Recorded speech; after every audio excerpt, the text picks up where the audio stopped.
Beberapa orang yang kita jumpai, walaupun baru pertama kali, langsung membuat kita tenang dan damai. Inilah yang namanya kehadiran efektif positif, membuat orang lain merasa baik, bahkan jika merasa sedang cemas atau sedih secara pribadi. Sebaliknya, seseorang marah, orang lain pun ikut marah. Inilah yang namanya emosi itu menular. Saudara dan sahabat terkasih, jumpa lagi dengan saya di Remah-Remah Iman. Dalam permenungan saya hari ini, saya tersentuh dengan lirik lagu dalam buku Puji Syukur nomor 498. Lirik lagu itu seperti ini: jika ada cinta kasih, hadirlah Tuhan. Cinta Kristus menyatukan kita semua. Saya meminjam kata jika, dan saya mengembangkannya seperti ini. Pertama, kepada Tuhan. Jika ada cinta kasih, hadirlah Tuhan.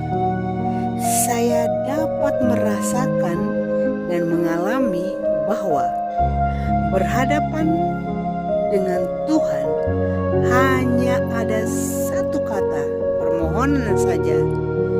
Kita akan mendapatkan segalanya yang kita perlukan.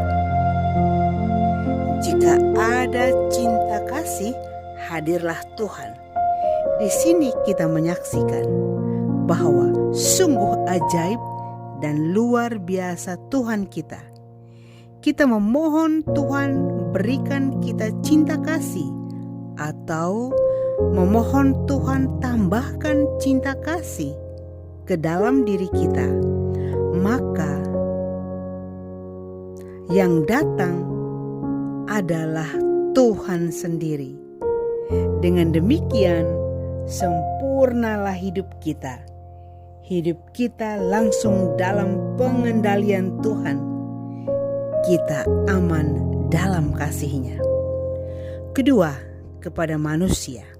Nah, kepada manusia, kita tidak bisa memohon hanya satu kata atau memohon hanya satu kali.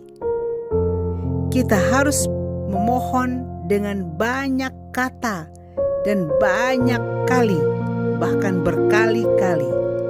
Maka di masa tobat ini, saya tidak hanya memohon hanya kepada Tuhan, tapi juga kepada sesama manusia, yakni kepada saudara dan sahabatku semuanya. Namun terlebih dahulu saya meletakkan alasan mengapa saya memohon kepada manusia. Mari kita baca dalam Injil Lukas bab 17 ayat 3-5.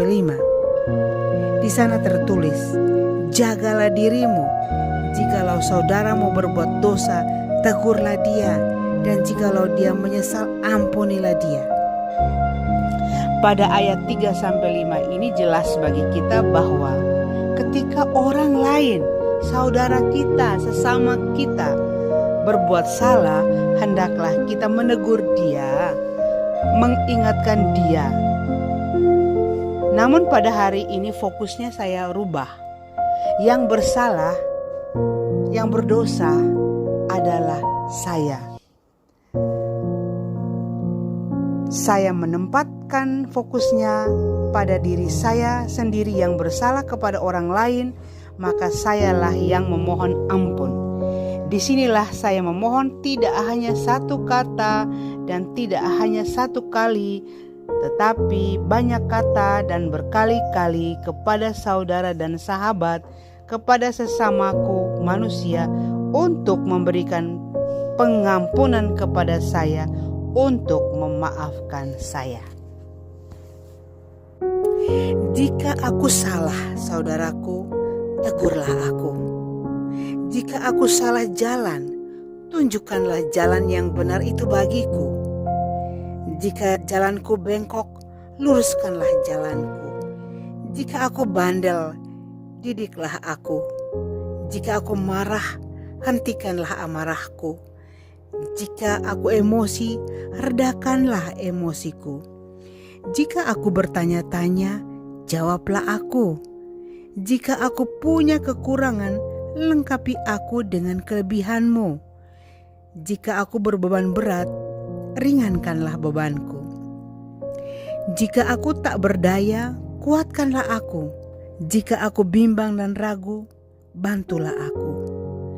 Jika aku ingin berbicara tentang banyaknya pelanggaranku, panggillah aku. Jika kau jumpai aku dimanapun, janganlah pura-pura tidak melihatku. Berhentilah sejenak, ngobrollah denganku. Jika aku menyapamu, jawablah aku. Jika melihatku sedih, cukuplah berbagi senyum dan berilah support untukku. Jika aku menangis, hapuslah air mataku. Jangan menyiksa aku. Aku manusia biasa. Jangan membicarakanku di belakang. Mari, berbicara denganku. Jika aku jatuh ke dalam dosa, jangan hanya jadi penonton atas dosa-dosaku. Ingatkan aku. Tolonglah aku. Janganlah menambah cerita baru tentang diriku. Cerita yang aku sendiri tidak pernah mengenalnya. Janganlah menghindar dariku. Jangan pula jauh dariku. Jika aku terjatuh, bangunkan aku. Jika aku berdosa, ampunilah aku.